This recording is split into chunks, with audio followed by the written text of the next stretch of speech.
You have trust in me. I made sure you had trust in me, but you should know it's for a cause. And I am ruining my life and not yours. Help me.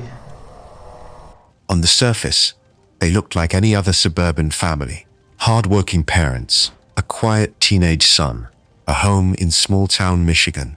They loved target practice at the local range, joked about freedom and firearms, and posted proud family photos online.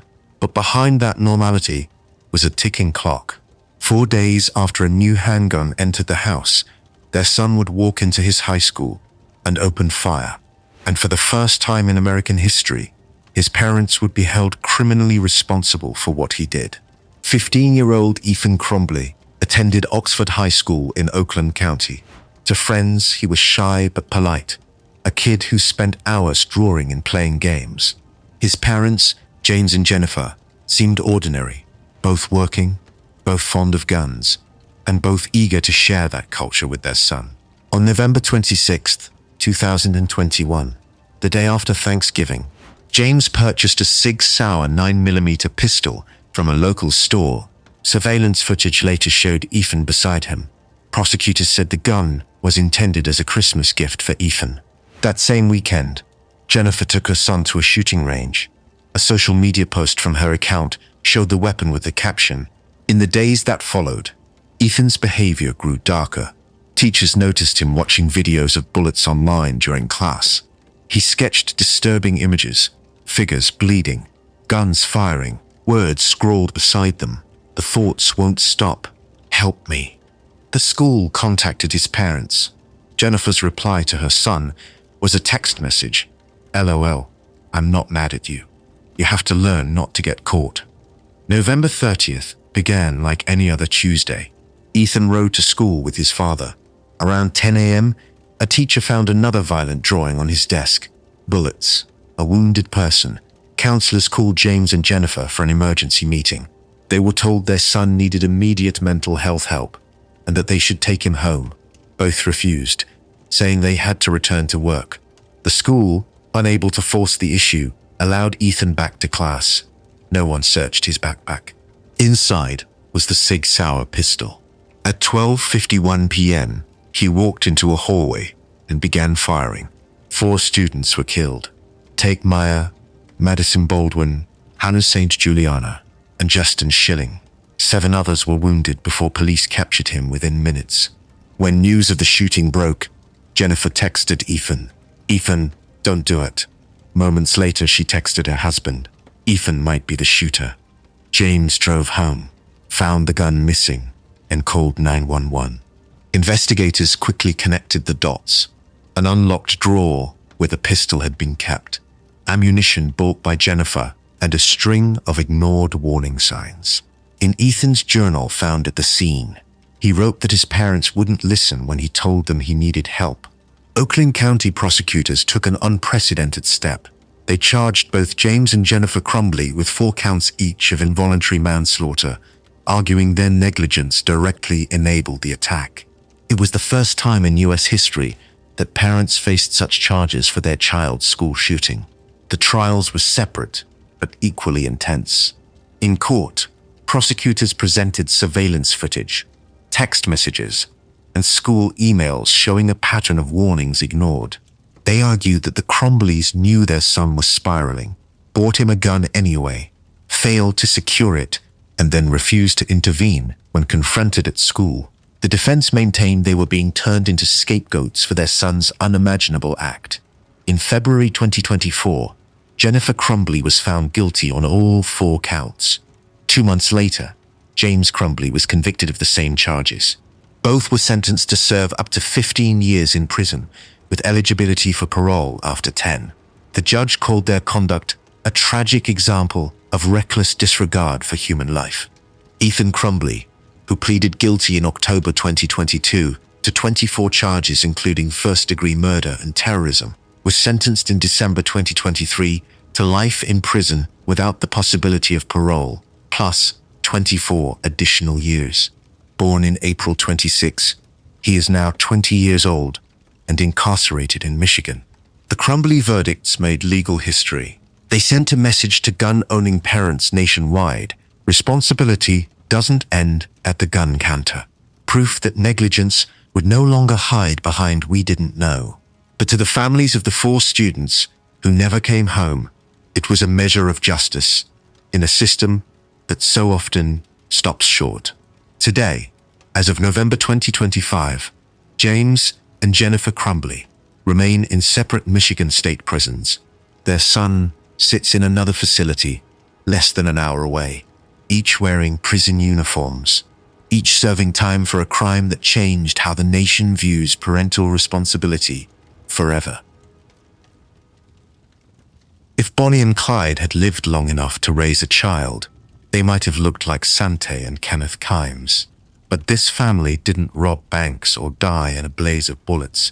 They perfected the slow calm. They lived in 5-star hotels under fake names, charmed the wealthy, and left behind a trail of debt, deception, and bodies. Their son, Kenny, was born into it, raised not to be honest, but to be useful. By the time he was grown, he didn't just follow his mother's lies, he lived inside them. Sante Kimes was born in 1934 in Oklahoma, a place she left behind the moment she could. She reinvented herself in every city she touched, first as a beauty, then as a businesswoman, finally as a criminal. Her gift was seduction through confidence. She could talk her way into anyone's life and out of any consequence. In 1978, that arrogance finally caught up to her when she was convicted of enslaving a housekeeper in Los Angeles, forcing the woman to work without pay, beating her when she tried to escape. She served just over 3 years in prison, and when she walked out, she was more dangerous than ever. Her husband, Kenneth Sr., was the opposite of her chaos. Polished, educated, a property developer who played the straight man in every scam. He knew what Sante was, and he enabled it. Together, they treated crime like a career. From the outside, they looked like old money jet-setters. Inside their world, every smile was a setup. Their son, Kenny, was born in 1975 into that illusion. Sante didn't nurture him, she trained him. Homeschooling meant lessons in deception, how to forge a signature, how to change an accent, how to charm someone before stealing from them. To her, lying wasn't immoral, it was survival. She called it the art of persuasion. To him, it was love. By the time Kenny was a teenager, he was fluent in fraud. He was a child without an identity of his own, just a reflection of his mother's ambition. In 1994, Kenneth Sr. died. To most families, that's grief. To Sante, it was freedom. The brakes were off. She and Kenny became a 2-person operation, mother and son, drifting between luxury suites and new passports. Their scams grew riskier: forged checks, arson for insurance, stolen identities. They conned their way through the Bahamas, Hawaii, and the US, claiming to be film producers, real estate moguls, diplomats. When cash ran short, they'd torch a house and collect the payout. Then came New York, 1998. Their mark was Irene Silverman, an 82-year-old former Radio City Rockette who owned a multi-million-dollar townhouse on Manhattan's Upper East Side. Irene was elegant, sharp, and independent. Using fake IDs, she and Kenny rented a room in Irene's mansion under the names Manny and Eva Guerin. Within days, Sante was forging Irene's signature on deeds and power of attorney documents. She planned to steal Irene's identity and her home. But Irene wasn't easily fooled. She began noting their odd behavior, their refusal to provide references, their constant lies. On July 5th, 1998, she confronted them. At night, she disappeared. 2 days later, on July 7th, police stopped the Kimmy's Lincoln town car in Atlantic City. Inside was a scene straight from a spy film. Wigs, latex gloves, forged passports, $30,000 in cash, a stun gun, and a folder labeled Irene Silverman, her name underlined twice. When detectives searched their hotel room, they found handcuffs, ID-making kits, and property deeds bearing Irene's name. Kenny eventually confessed, his voice trembling on the tape. "She told me, 'Do it, Kenny, or we die.'" He said he helped hold Irene while Sante smothered her with a plastic bag. But later, he recanted. The body was never found. The 2000 Manhattan trial was a media circus. Sante strutted into court in designer suits, denying everything, mocking prosecutors. Kenny sat beside her, pale and exhausted, barely looking up. Prosecutors called them a mother-son crime empire. The defense painted Kenny as a brainwashed child who'd never escaped his mother's control. Both were convicted of murder, kidnapping, and fraud. Life without parole, but even behind bars, the con continued. Sante kept writing letters, sending Kenny instructions, promising appeals that never came. In October 2000, during a jailhouse interview in New York, the cycle repeated one last time. Kenny suddenly turned on court TV reporter Maria's own, pressing a pen to her throat and holding her hostage for more than 4 hours, demanding that his mother be extradited to face trial alongside him. The standoff ended without injury, but it proved one thing. Even behind bars, the con he'd learned at home was still alive. Sante Kimes died in 2014 at Bedford Hills Correctional Facility in New York, unrepentant, defiant to the end. Kenny remains in prison, serving multiple life sentences. In interviews with Dateline and 48 Hours, he's called his mother a genius and a monster. Sometimes he smiles when he says it. Sante didn't raise her son to live honestly. She raised him to live for her. Hey, Brittany. Did you cry? Yes. Did you bleed? Yes. Were you scared? Very. Beverly Hills, 1989. The Menendez mansion on Elm Drive looked perfect. White stucco, trimmed hedges, a family living the dream. But behind those doors was a household built on fear. Jose Menendez ruled his family like a corporation. He demanded perfection and punished failure. His sons grew up under constant threat, yelled at, hit, humiliated for the smallest mistakes. To him, obedience was love. That control didn't stop at discipline. Jose's abuse crossed every boundary.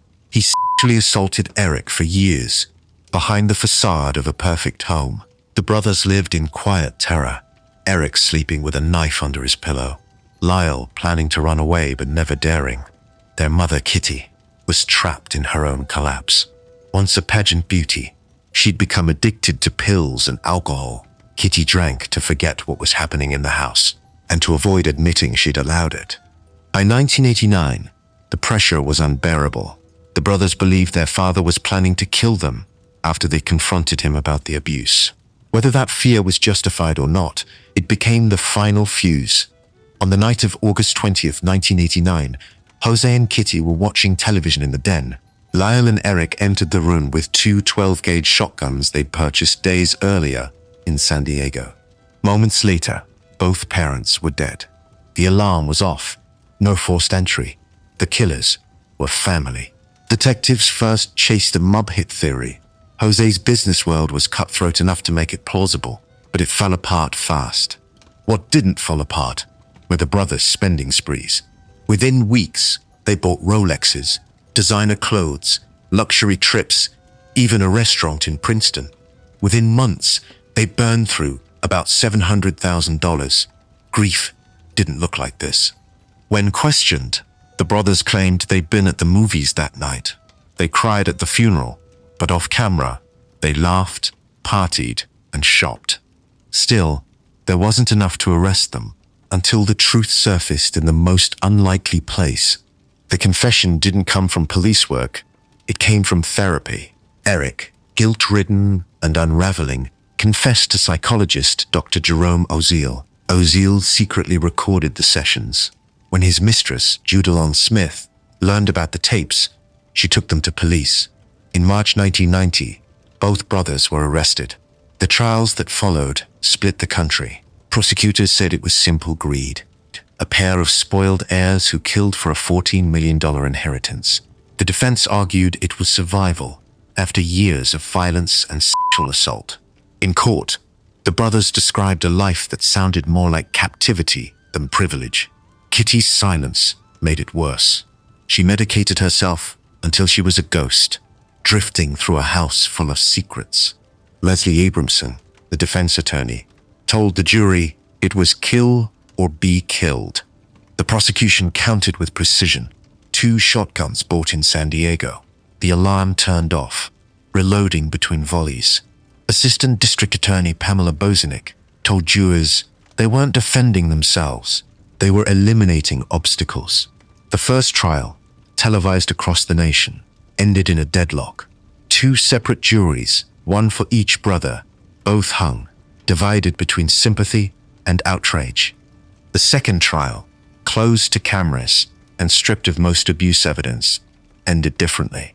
In 1996, both brothers were convicted of first-degree murder and sentenced to life in prison without parole. For years, they were painted as symbols of greed, rich kids who murdered for money. But as time passed, public opinion shifted. Letters, therapist notes, and new interviews confirmed what the court once dismissed. The abuse was real. The fear was real. And the Menendez mansion was not a home. It was a pressure cooker. Separated for more than 20 years, the brothers were finally reunited in 2018 at the Richard J. Donovan Correctional Facility in California. When they met again, they hugged and sobbed for minutes. "We were a family with secrets," Eric said later. "Secrets that destroyed us." As of November 2025, Lyle is 57 and Eric is 54. Both remain in prison, still at the center of a debate that won't die. The Menendez case endures because it exposes a truth most families hide. Behind the perfect image, cruelty can thrive for years. Before the world saw their faces on news broadcasts, the Tsarnaevs looked like any immigrant family trying to start over. Anzor and Zubeidat had fled the instability of Dagestan and Chechnya in the early 2000s, seeking peace in America. They settled in Cambridge, Massachusetts, in a cramped apartment filled with the sounds of 2 languages and the smells of home cooking. At first, it worked. Anzor found steady work as a mechanic. Zubeidat took beauty courses and eventually opened a small skincare business. Their 2 sons, Tamerlan and Jokhar, seemed like proof that the gamble had paid off. Tamerlan was the golden child, tall, athletic, charismatic. A gifted boxer with Olympic ambitions, he dreamed of representing the United States in the ring. Jokhar, 8 years younger, was quiet and thoughtful, a good student who blended easily into American schools. He joined his high school wrestling team, had friends, even a nickname, Jaha. For a time, they were the image of adaptation. But beneath that surface, the home was slowly fracturing. Anzor's health began to fail, his hands shaking from neurological issues linked to years of physical labor. He worked less, spoke less, and retreated into himself. He had come to America to rebuild his family's safety. Instead, he watched it unravel. Zubeidat, restless and proud, filled the void. She had once been the family's optimist, talking about success, education, and blending in. But disillusionment crept in. She began spending more time online, drawn to anti-Western conspiracy theories and religious videos that promised clarity in a confusing world. She became convinced that Muslims were under attack, that moral decay surrounded her sons, and that America had betrayed them. At first, her lectures were small, harmless, but slowly they replaced conversation. Dinner stopped being about school or friends and became about purity, faith, and corruption. "The West will destroy itself," she would say, "and good Muslims must not follow." Anzor tried to hold on, to fix things quietly, but silence became surrender. For Tamerlan, who had once chased fame and pride, his mother's words took root. His boxing career began to stall. New citizenship rules disqualified him from competing in the Olympics. His dream, his identity, collapsed overnight. The discipline that had once been his strength twisted into bitterness. He stopped training, grew a beard, and turned his energy toward ideology. He began devouring extremist propaganda online, war videos, sermons and speeches that painted violence as sacrifice. He read about Chechen fighters and global conspiracies against Islam. Zubeidat joined him, echoing those beliefs, reinforcing his anger instead of questioning it. Dzhokhar watched it all quietly. He adored his brother, followed him everywhere, mimicked his walk, his tone. To him, Tamerlan wasn't just family, he was purpose. By 2011, Zubeidat's paranoia was complete. She quit her job, began wearing a headscarf full-time, and cut off non-Muslim clients from her salon. The family's name even appeared in intelligence reports that year, when Russian authorities warned the US that Tamerlan might be radicalizing. But nothing concrete followed. In 2012, Zubeidat and Anzor left the US to return to Dagestan, saying they missed their homeland. In reality, they were retreating. By then, their sons' paths were already fixed. Tamerlan, isolated and unemployed, began building his identity around martyrdom. Dzhokhar, now a college student at UMass Dartmouth, started living two lives: friendly, social, joking on campus, and privately absorbing his brother's anger. Then came April 15th, 2013. The Boston Marathon was a day of celebration, a symbol of endurance and unity. At 2:49 p.m., 2 homemade bombs exploded near the finish line. Pressure cookers, packed with nails and ball bearings, ripped through the crowd. 3 people were killed. More than 260 were injured. When surveillance footage revealed the suspects, 2 brothers walking calmly through the crowd with backpacks, it stunned the country. They didn't look like killers. They looked like anyone. 4 days later, the brothers murdered MIT police officer Sean Collier and hijacked a car, triggering a massive manhunt across Boston. The chase ended in Watertown, where a gunfight erupted. Tamerlan was killed, run over accidentally by his brother, as Dzhokhar fled. Dzhokhar was captured hours later, bleeding and hiding inside a backyard boat. In the aftermath, their parents' reactions deepened the tragedy. Zubeidat called her sons innocent angels, insisting the attacks were staged by the US government. She told reporters, "America took my kids away." Anzor wept during interviews, trapped between grief and denial, repeating, "They couldn't have done this, not my boys." They returned to Dagestan, where they've remained ever since, unapologetic, defiant, surrounded by conspiracy believers who see them as victims rather than accomplices. In 2015, Dzhokhar Tsarnaev was convicted on all counts and sentenced to death. The sentence was vacated in 2020, reinstated in 2022.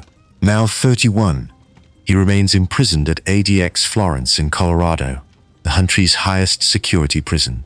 He's expressed regret for the victims in court, but never once disavowed his brother's ideology. The bombs at the marathon were built from nails, powder, and pressure cookers.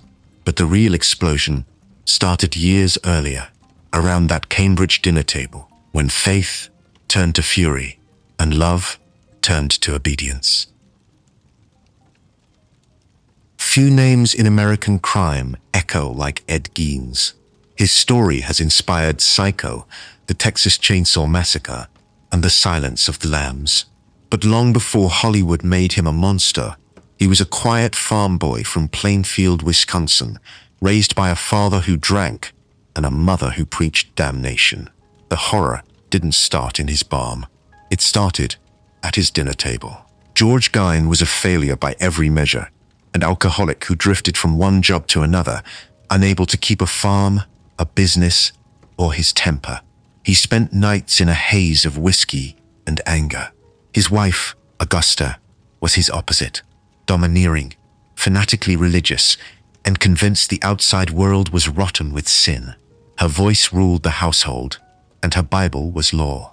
To Augusta, Women were corrupting forces, creatures of temptation sent to drag men into hell.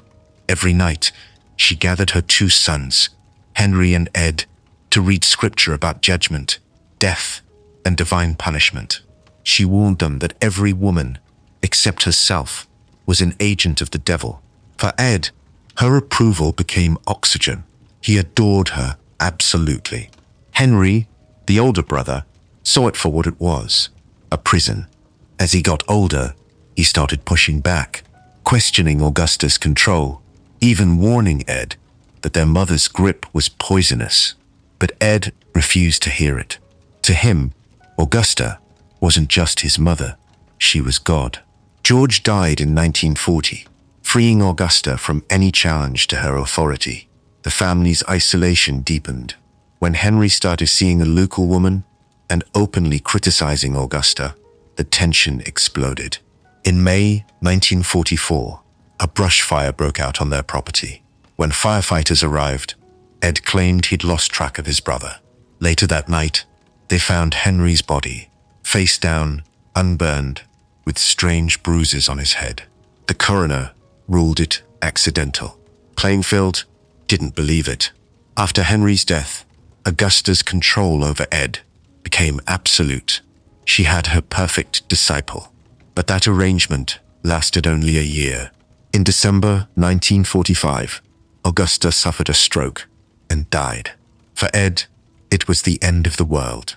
He sealed her bedroom, leaving it spotless, curtains drawn, bed made, Bible on the nightstand, and boarded it up. While the rest of the farmhouse decayed into filth, Augusta's room remained immaculate, preserved like a chapel. Then, the loneliness set in. Ed lived alone on the property, surviving on odd jobs and the remnants of his mother's pantry. He stopped caring for himself or the house. He read pulp magazines and anatomy books by lantern light, fixating on images of death, body parts, and the human form. At night, he wandered through Plainfield Cemetery with a lantern and shovel. He dug up recently buried women who reminded him of Augusta. He took what he thought he could use and brought it home. Over the next decade, the Gein farmhouse turned into something between a tomb and a laboratory. Inside, he built his own kind of shrine. He tanned skin, shaped bones, and crafted macabre objects that blurred the line between memory and madness. When police finally entered the house in November 1957, after the disappearance of hardware store owner Bernice Worden, they didn't just find a murder scene, they found a world that defied reason.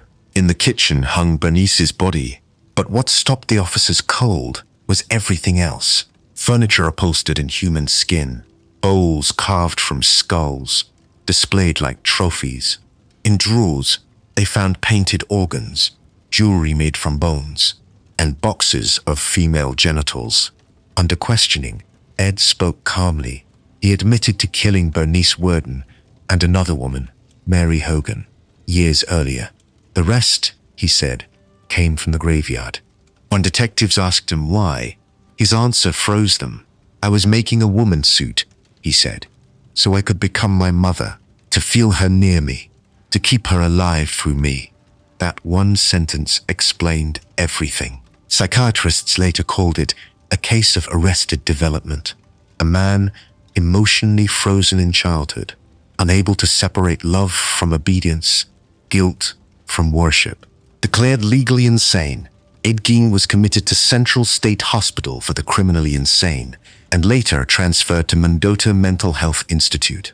Staff described him as quiet, polite, and eerily childlike, painting, reading, and talking about his mother as though she was still alive.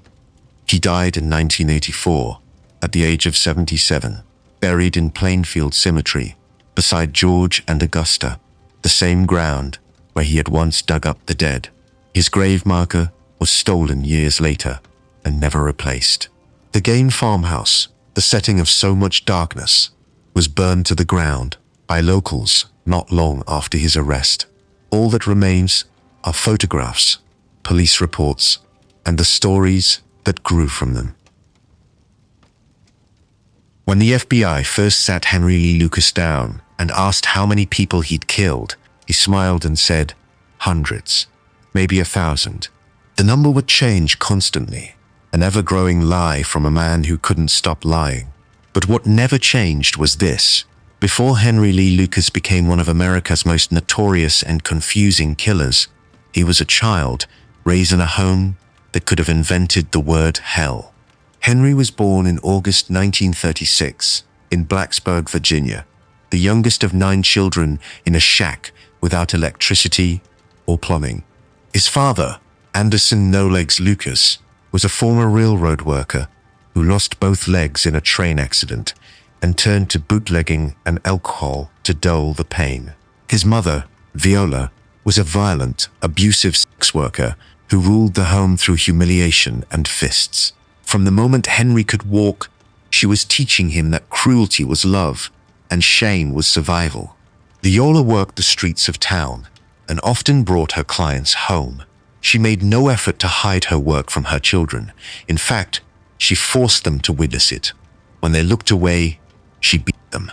Henry's earliest memories were of his mother screaming, hitting, and laughing. She shaved Henry's head for punishment, beat him for talking to girls, and forced him to wear dresses to school to humiliate him.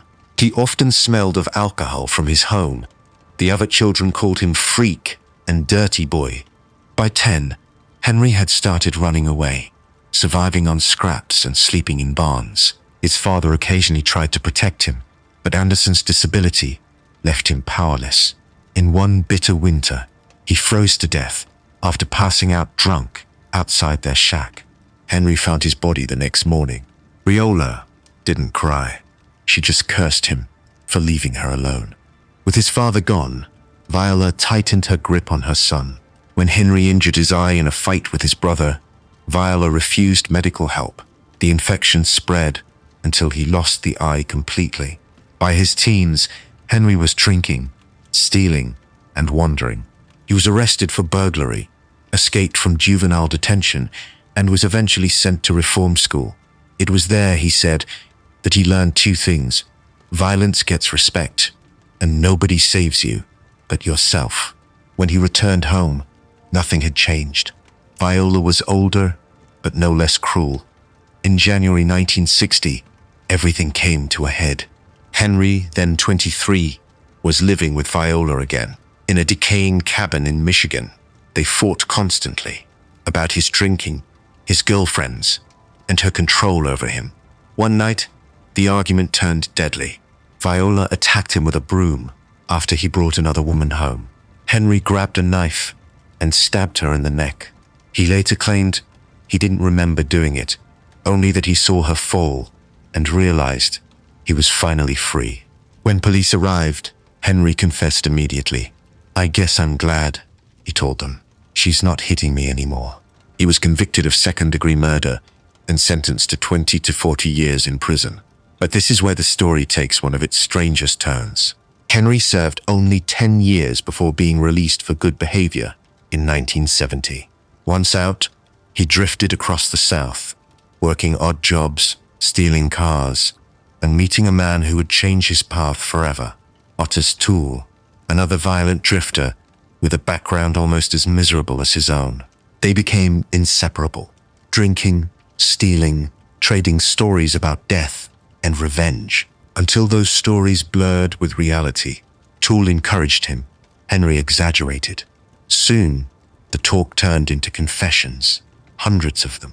When Texas Rangers realized he could describe almost any unsolved murder, they started feeding him details. The more they believed, the more he talked. Within 2 years, he was claiming over 600 killings. Investigators from across the country lined up to interview him. Every confession brought headlines, and Henry played along. The attention was its own reward, but the truth collapsed fast.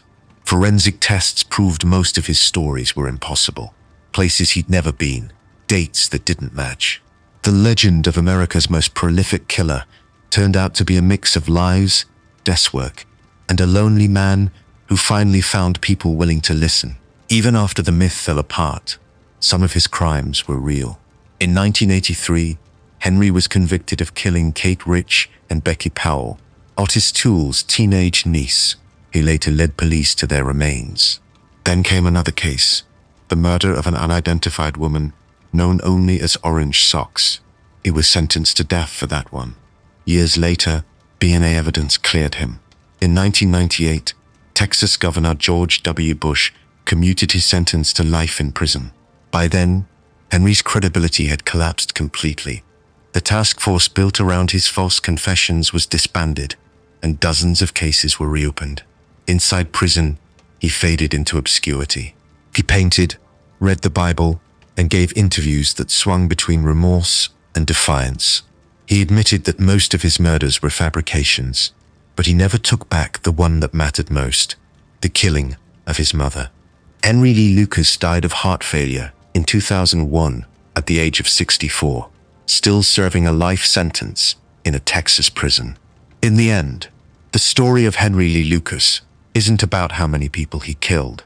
It's about what created the kind of man who would lie about it. The child beaten in that shack never stopped searching for someone to listen. In the late 1960s, the city of Newcastle upon Tyne was a tough, working-class landscape of shipyards, soot, and survival. It was a place where children roamed the streets unsupervised, playing among abandoned buildings and broken glass. But in the summer of 1968, 2 of those children were found dead, and the killer wasn't a hardened criminal or an escaped convict. It was another child. 11-year-old Mary Bell shocked Britain when she confessed to strangling 2 young boys. But before she ever took a life, she was living inside a nightmare few adults could survive. Mary Bell was born on May 26, 1957, in the Scotswood district of Newcastle. Her mother, Betty, was 16 years old and already addicted to attention and alcohol. Her father, who vanished soon after Mary's birth, was replaced by a revolving door of violent men. Eventually, Betty married Billy Bell, a petty criminal known for burglary and bar fights. Together, they created a home defined by chaos, neglect, and abuse. Betty's temper was matched only by her cruelty. She told friends she never wanted Mary, that she'd tried to abort her several times. She even tried to suffocate her, only for relatives to pull her away. As Mary grew older, the abuse took on new forms. Betty was involved in sex work and began offering her daughter to men. By the time Mary entered school, teachers described her as distant, aggressive, and oddly detached. She lied compulsively, bullied smaller children, and seemed fascinated by danger. Classmates remembered her as a child who smiled at pain. When asked what she wanted to be when she grew up, she said, "A nurse, so I can hurt people." In May 1968, just days before her 11th birthday, the darkness inside Mary surfaced for the first time. She and a friend, Norma Bell, lured 4-year-old Martin Brown into an abandoned house. There, Mary strangled him to death. The act seemed impulsive, born not of rage but curiosity. When police discovered the boy's body, they found no obvious signs of violence and initially assumed it was an accident. But days later, the staff of a nearby nursery found it had been vandalized. Among the broken toys and scattered papers was a chilling note written in childish handwriting. "We did murder Martin Brown." The police dismissed it as a prank, but Mary wasn't finished. 2 months later, on July 31st, 1968, another young boy, 3-year-old Brian Howe, disappeared.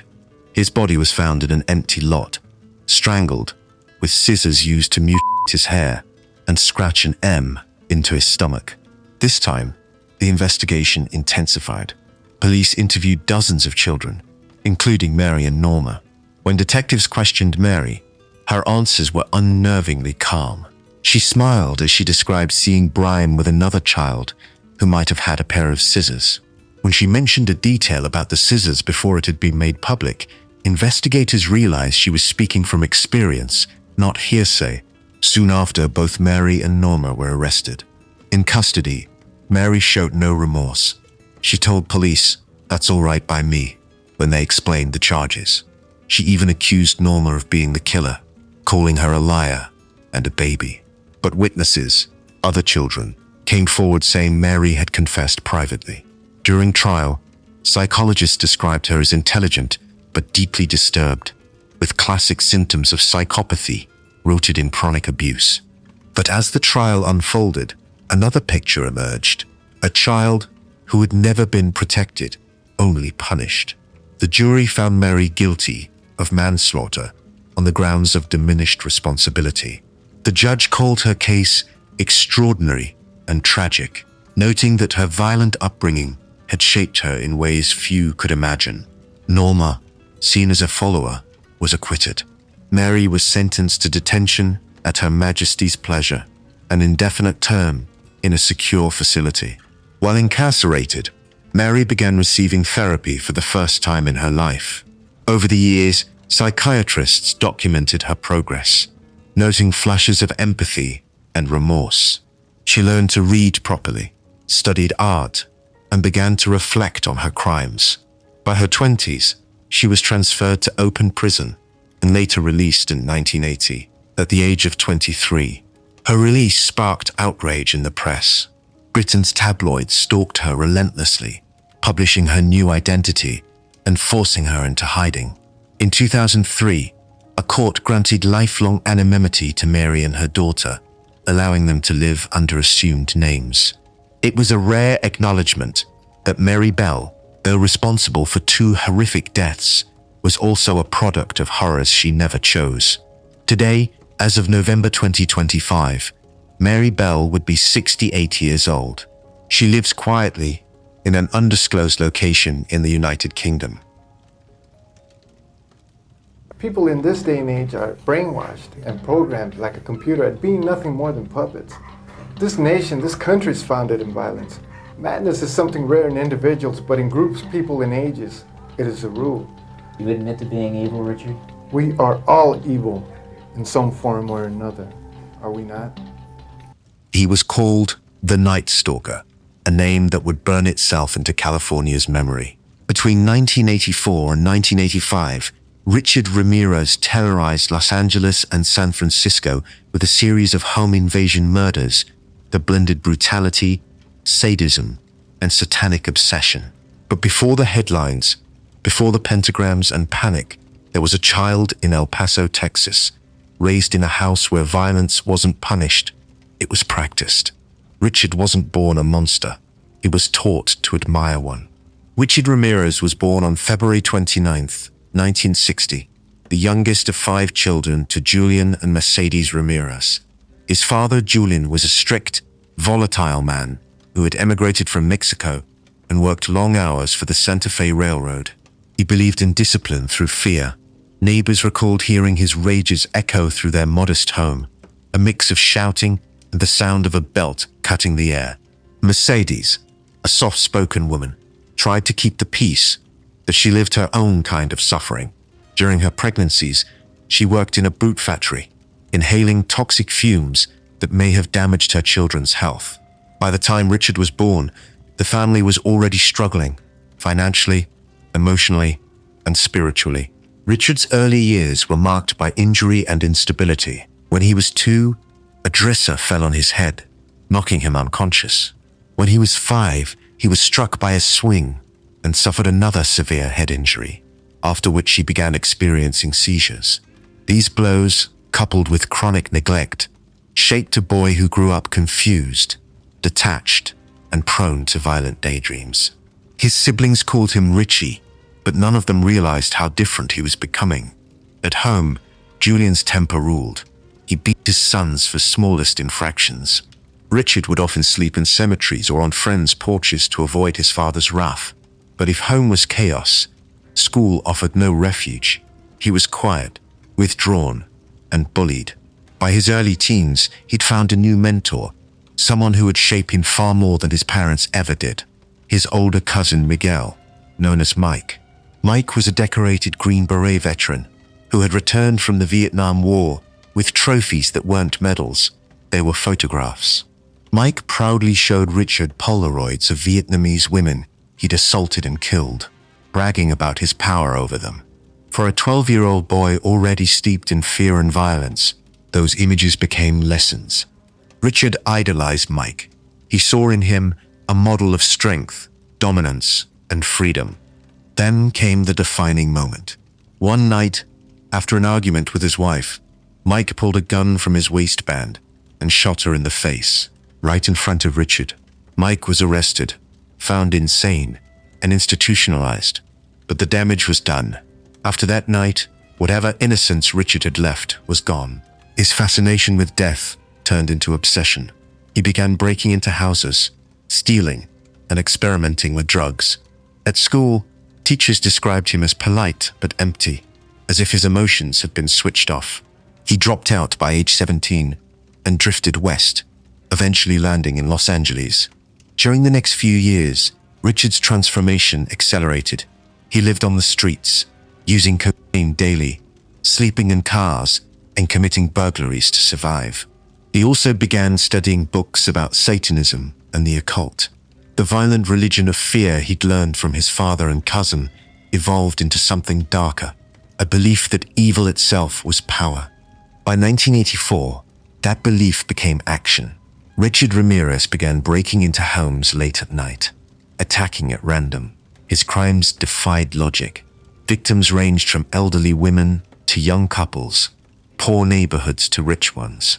He raped, beat, and murdered without pattern, sometimes leaving satanic symbols behind. His weapon of choice varied: gun, knife, or blunt object, but his message was always the same: terror. Los Angeles was gripped by panic. Police called him the walk-in killer, then the Night Stalker. The media turned him into a phantom, a faceless horror. He struck while people slept. But even as the manhunt intensified, Ramirez seemed energized by the chaos. He read newspaper coverage of his own crimes and bragged to friends about the power of fear. When police finally caught him in August 1985, it wasn't through detective work, but through public fury. His face had been released to the media, and residents recognized him in East Los Angeles. A crowd chased him down, beating him until officers arrived. In his pocket was a pentagram drawn in ink. In his eyes, witnesses said, there was nothing. At trial, Ramirez smiled for the cameras. He flashed the pentagram carved into his palm and shouted, "Hail Satan," as the verdict was read. The courtroom became theater, a stage for the boy from El Paso who had grown up surrounded by rage and turned it into performance.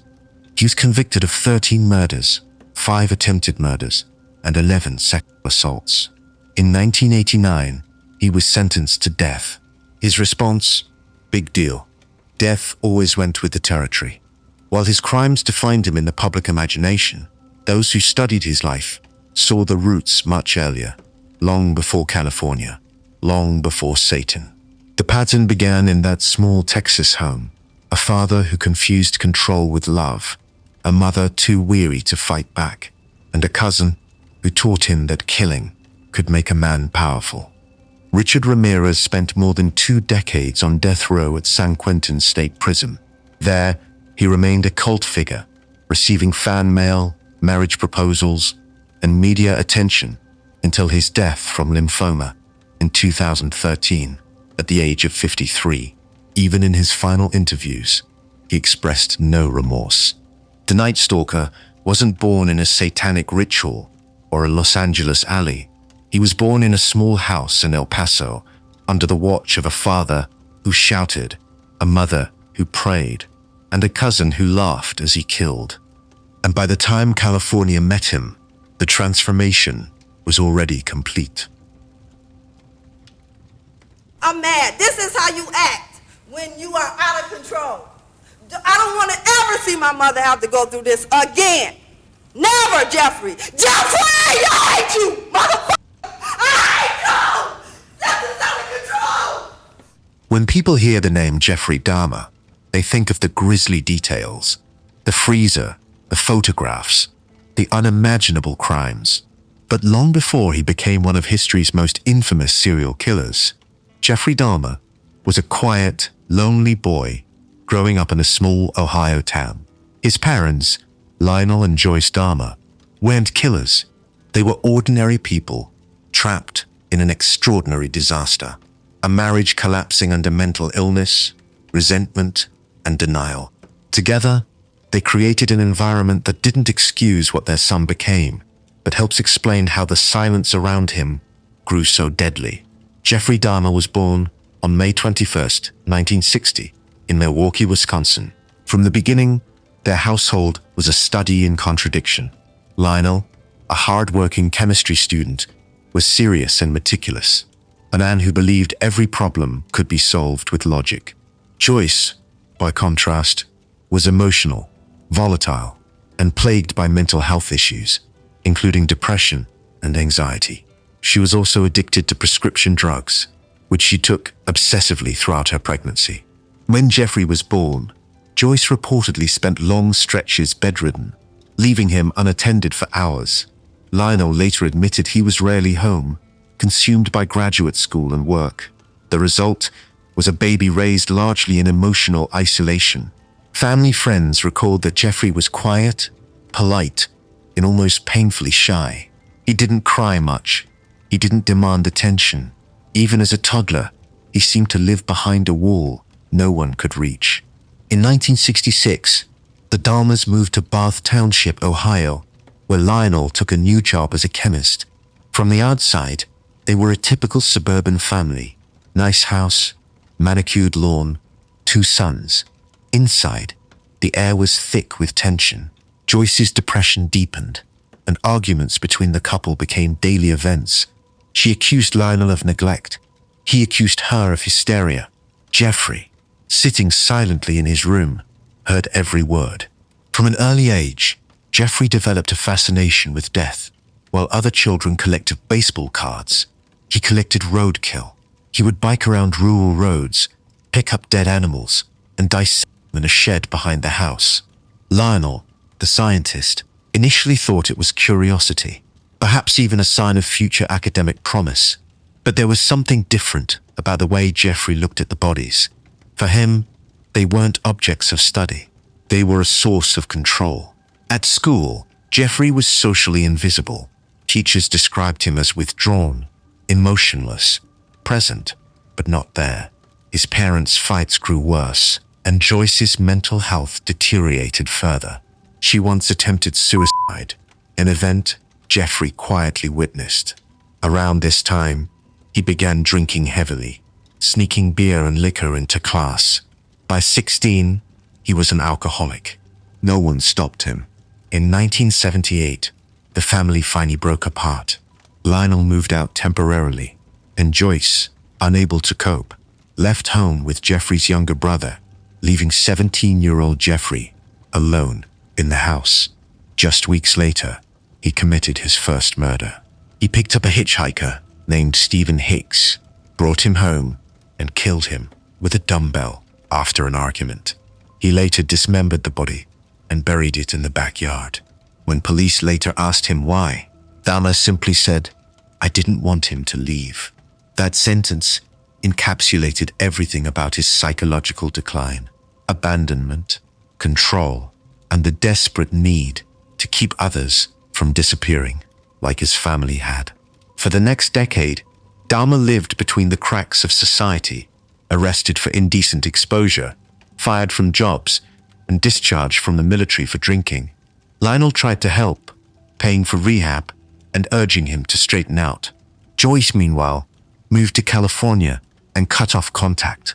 Each parent blamed themselves, but neither fully understood what Jeffrey had already become. In 1991, Milwaukee police entered Dahmer's apartment and uncovered horrors that stunned the world.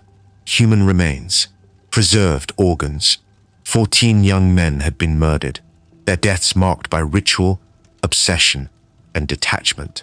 The Milwaukee cannibal became a global symbol of evil, but beneath the sensational headlines, investigators found the same themes that had defined his life: isolation, control, and the absence of connection. When the news broke, Lionel and Joyce were thrust into public scrutiny. Joyce, racked with guilt, attempted to take her own life, but survived. Lionel, ever the rationalist, faced the cameras and tried to understand the incomprehensible. He visited his son in prison, not to forgive, but to seek answers. When I looked at him, Lionel later said, I saw a broken boy in a man's body. He even wrote a book, A Father's Story, where he dissected his own parenting like one of Jeffrey's experiments, trying to find the moment it all went wrong. In prison, Dahmer spoke often about his parents. He said he loved them, but also blamed his loneliness on their absence. He told reporters that after they divorced, things got out of hand. He described himself not as possessed, but empty. I wanted to keep them with me, he said of his victims. I was so lonely. Jeffrey Dahmer was beaten to death in prison in 1994 at the age of 34. His parents' lives took separate paths. Lionel Dahmer remarried and lived quietly in Ohio until his death in 2023 at age 87. Joyce moved to California, where she worked with AIDS patients until her death in 2000. In the end, the Dahmer household was a cautionary tale about what happens when communication breaks, when pain festers behind closed doors, and when the people meant to love each other retreat into isolation. Before the word Amityville became synonymous with haunted houses and Hollywood horror, it was the site of a real tragedy, one that didn't involve ghosts, demons, or possession. On a cold November night in 1974, a 23-year-old man named Ronald Butch DeFeo Jr. took a rifle and murdered his entire family as they slept. The press turned it into legend, but the truth was far more human and far more disturbing. The DeFeos lived at 112 Ocean Avenue in a large Dutch colonial home in Amityville, Long Island. From the outside, it was the American dream. White shutters, trimmed lawn, and a family of 7. Ronald Sr., known to everyone as Big Ronnie, had built a comfortable life working at a Brooklyn car dealership owned by his wife's father. He was proud, controlling, and obsessed with appearances. Inside the house, however, his temper ruled everything. Neighbors often heard shouting echoing through the night, Big Ronnie berating his wife Louise or threatening his children. He demanded absolute obedience, using intimidation as a parenting tool. His wife Louise was quieter, but deeply submissive, more interested in maintaining the illusion of stability than in protecting her kids from her husband's rages. To outsiders, she seemed graceful and devoted. To her children, she was terrified. Their eldest son, Ronald Jr., grew up in that atmosphere of domination and hypocrisy. He was overweight, withdrawn, and constantly bullied at school. At home, his father's punishments were explosive. Verbal assaults, followed by sudden affection. It was psychological whiplash. Big Ronnie wanted his son to be strong, but his version of strength was cruelty. By adolescence, Butch began lashing out. He fought with teachers, ran away, and developed a taste for alcohol and drugs. The contradictions of the DeFeo family only deepened with money. Big Ronnie bought his son expensive gifts, boats, cars, guns, as peace offerings after beatings. The message was clear. Love could be purchased, and violence could be forgiven if the image looked good from the outside. By his early 20s, Butch was working at his father's car dealership, showing up late, pocketing money, and threatening co-workers. Still, his father refused to cut him off. Friends noticed Butch's behavior growing more erratic. He spoke of hating his father, complained of hearing voices, and carried a gun everywhere he went. In October 1974, he and a friend staged a fake robbery at the dealership to steal cash from the company. When Big Ronnie discovered the lie, he exploded, calling his son worthless in front of the entire staff. Weeks later, Butch told a friend, "If my old man keeps pushing me, I'll kill him, and I'll kill them all." On the night of November 13th, 1974, the threat became reality. Using a .35 caliber Marlin rifle, Butch methodically shot his parents, 2 brothers, and 2 sisters as they slept. Investigators later said the killings happened between 3 and 4 a.m. None of the victims appeared to have awakened or struggled. When he was finished, Butch showered, changed clothes, and went to work as if nothing had happened. That evening, he ran into a bar shouting that his parents had been shot. When police arrived at the house, they found one of the most chilling crime scenes in Long Island history. All 6 family members lay in their beds, shot in the same manner. The weapon was recovered easily. The killer didn't even try to hide it. At first, Butch claimed the murders were the work of a mob hitman, weaving a story about enemies targeting his family. But within a day, inconsistencies piled up. His timeline didn't match, and forensic evidence pointed directly at him. Confronted by detectives, he finally broke down and confessed. Once I started, I just couldn't stop. It went so fast. The trial in 1975 drew national attention. Butch's defense argued insanity, claiming he had heard demonic voices urging him to kill. Prosecutors countered that the motive was rage, a lifetime of resentment against an abusive father and a mother who never intervened. Psychiatric evaluations later supported both interpretations. Butch suffered from antisocial personality disorder, but was not legally insane. He was convicted of 6 counts of second-degree murder and sentenced to 6 consecutive life terms. At sentencing, he showed little remorse, later blaming everything from drugs to possession. Over the years, he changed his story multiple times, sometimes insisting his sister Dawn had killed their parents before he shot her, sometimes claiming the house itself was cursed. None of those claims matched the evidence, but they fueled the legend that would soon eclipse the real tragedy. The following year, a new family, the Lutzes, moved into 112 Ocean Avenue and reported strange supernatural phenomena, voices, odors, moving objects. Their story became the foundation of the Amityville horror, a global media sensation that turned a domestic massacre into folklore. But beneath the myth, the real horror remained painfully human. A house not haunted by ghosts, but by a father's rage and a son's implosion. Ronald DeFeo Jr. died in March 2021 at the age of 69 after nearly half a century behind bars. He never provided a definitive reason for why he did it. From the couples who preached love while creating monsters, to the parents who turned their own homes into breeding grounds for darkness, these 10 stories reveal the most chilling truth of all. Evil isn't always born.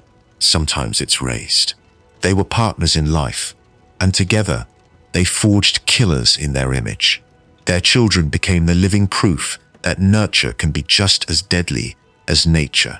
If you found this exploration of these shocking family tragedies compelling, make sure to subscribe and turn on notifications so you never miss the next episode. Share your thoughts in the comments below. Which of these couples do you think bears the most blame for the monsters they created?